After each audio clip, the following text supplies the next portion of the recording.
चलिए आगे बढ़ेंगे और बात करेंगे नोट जिहाद की, क्योंकि देखिए लगातार हिंदुस्तान की तरक्की से कुछ नफरती गैंग जो है वो नाखुश नजर आते हैं और यही वजह है कि देश को लगातार कमजोर करने की कोशिश कर रहे हैं। हम ऐसा इसलिए कह रहे हैं क्योंकि ऐसा ही मामला प्रयागराज से सामने आया है, जहां पर एक मदरसे के अंदर एक मौलाना नकली नोट की फैक्ट्री चला रहा था ताकि देश को खोखला किया जा सके।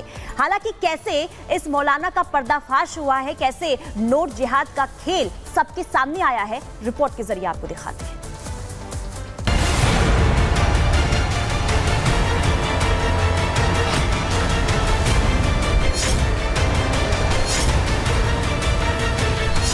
नफरत को जिहाद का नाम देकर हिंदुस्तान को गहरे जख्म देने वाली कई साजिशों का खुलासा देश में पहले भी कई बार हो चुका है।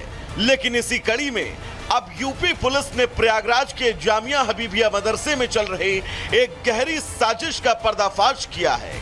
जानकारी के मुताबिक जामिया हबीबिया मदरसे का मौलवी मोहम्मद तफसीरुल भारत में नोट जिहाद चला रहा था। वो मदरसे में नकली नोट छाप रहा था। उसकी फैक्ट्री में 100 रुपए के नोट छापे जा रहे थे। उसने मदरसा नकली नोट छापने वाले गैंग को किराए पर दे रखा था। पुलिस के मुताबिक जामिया हबीबिया मदरसे का मौलवी नकली नोट बनाने वाले गैंग का शेयर होल्डर था और ये खेल मदरसे में पिछले कई महीनों से चल रहा था। हालांकि यूपी पुलिस ने नकली नोटों की फैक्ट्री चलाने वाले मौलवी और उसके गैंग के 4 लोगों को गिरफ्तार कर लिया है। लेकिन नकली नोटों का ये गैंग अब तक कितने का नोट बाजार में खपा चुका है, इसका जवाब मिलना बाकी है। इनके द्वारा जो नकली नोट 100 डिनोमिनेशन का था, इंडियन करेंसी नोट, उसको प्रिंट करके तैयार किया जा रहा था। उसमें इनके कब्जे से जो बरामद हुआ है उसमें 1300 रुपीज के जो नोट्स हैं डिनोमिनेशन के, वो बरामद हुए हैं, जिनकी कीमत 1,30,000 है। उसके अलावा 234 पेज जो है वो प्रिंट किए हुए बरामद हुए हैं। पुलिस ने इस मामले में फिलहाल छापेमारी करके 100 रुपए के 1,30,000 रुपए की नकली करेंसी बरामद कर ली है। इसके अलावा पुलिस ने मदरसे से नकली नोट छापने की मशीन और उसमें इस्तेमाल होने वाली सामग्री भी बरामद कर ली है। पुलिस का दावा है कि मदरसे में चल रहे नकली नोट के इस कारखाने का मास्टरमाइंड जाहिर खान उर्फ अब्दुल जाहिर है, जो ओडिशा का रहने वाला है। इसके प्रिंसिपल है मोहम्मद तफसीरुल और ये मेन जो इनका मास्टरमाइंड है जाहिर खान। ये दोनों उड़ीसा के ही रहने वाले हैं, भद्रक के, और ये इस मदरसे में पिछले 5-6 साल से ही रह रहे हैं। ये एक दूसरे को जानते थे और मेनली इन दोनों की नॉलेज में भी था। तो जो मदरसा का जो मौलवी प्रिंसिपल है उसके संज्ञान में था, उसी ने इनको एक अलग रूम दे रखा था और वहीं पे ये सारे जो फेक इंडियन करेंसी नोट्स जो है वो ये तैयार कर। बहरहाल देश में फेक करेंसी लंबे समय से एक बड़ी समस्या रही है, जिसे खत्म करने की कोशिशें लंबे वक्त से जारी हैं। लेकिन हिंदुस्तान को नुकसान पहुंचाने की ये साजिश इकलौती नहीं है। पिछले कई महीनों से देश में सिलसिलेवार तरीके से कई ऐसी साजिशें देखने को मिली हैं जो ये साबित करने के लिए काफी हैं कि हिंदुस्तान की तरक्की से कुछ देश और नफरती गैंग बुरी तरह से पीड़ित हैं। Bureau report, Republic Bharat.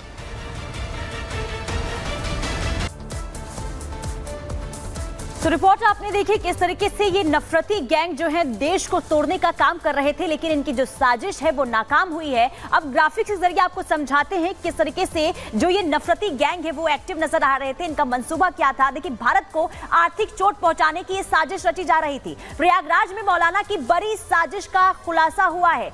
मौलवी निकला फेक करेंसी का मास्टरमाइंड। इसके अलावा मदरसे के अंदर जो है जब छापे मारे जा रहे थे, इसके बाद जो है नकली नोट वहां पर बरामद हुए हैं। फेक करेंसी गैंग को किराए पर मदरसा जो है ये दिया गया था, यानी कि किराए पर ही मदरसा था जहां पर ये जो काम है ये किया जा रहा था। पिछले कई महीनों में लाखों के नोट खपाए गए हैं। कितने खपाए गए हैं अभी इसी की जांच होगी और देखना यही होगा कि किस तरीके से एक एक करके जो ये नफरती गैंग है वो सामने आते हैं और खुलासा होता है किस तरीके से ये देश में अशांति फैलाने की कोशिश कर रहे थे। आगे बढ़ते हैं, रुक कर लेते हैं महिमा का।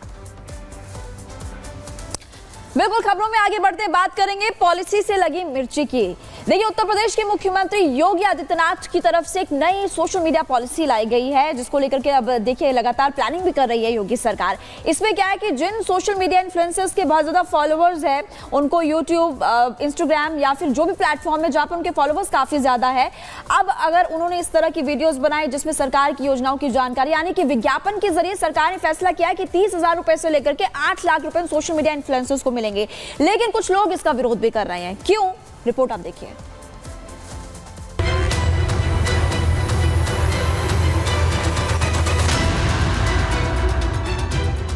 लोकसभा चुनाव में विपक्ष की कुछ सीटें क्या बढ़ गईं? विपक्षी दलों को सरकार की हर नीति में खोट दिखने लगा। विपक्ष सरकार की हर योजना का विरोध करने लगी।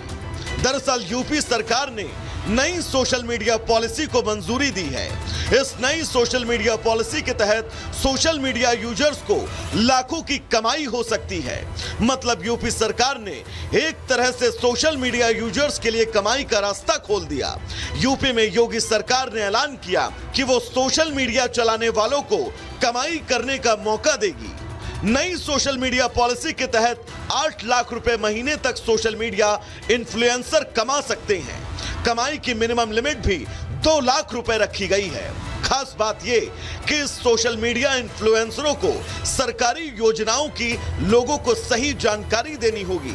हालांकि योगी सरकार ने यह भी साफ कर दिया कि सोशल मीडिया पोस्ट किया गया कंटेंट अभद्र, अश्लील और राष्ट्र विरोधी ना हो।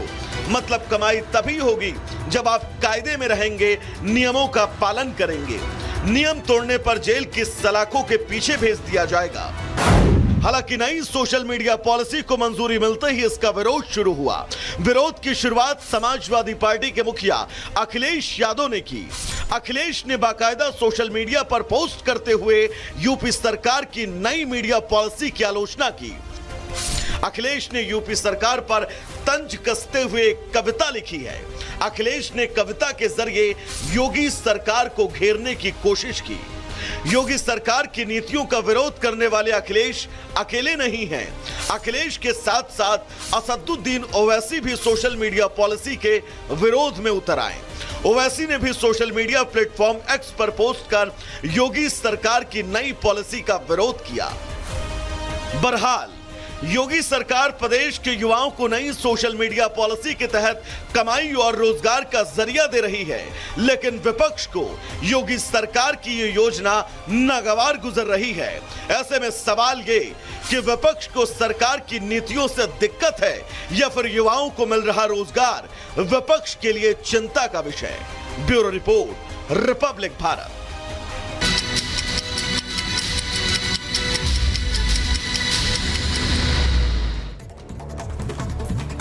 गाजा के बाद अब इजराइल का वेस्ट बैंक में बड़ा हमला। इजरायली सेना ने जेनिन और तुल्केरेम पर हेलीकॉप्टर और ड्रोन से हमले किए हैं। हमले में 10 फिलिस्तीनियों की मौत की खबर सामने आई है। वेस्ट बैंक के तुल्केरेम में घातक इजरायली हमले के बाद सड़कें बुरी तरीके से क्षतिग्रस्त हो गई है। इजरायली सैनिकों ने आतंकवादियों का गढ़ जेनिन शहर को सील किया है।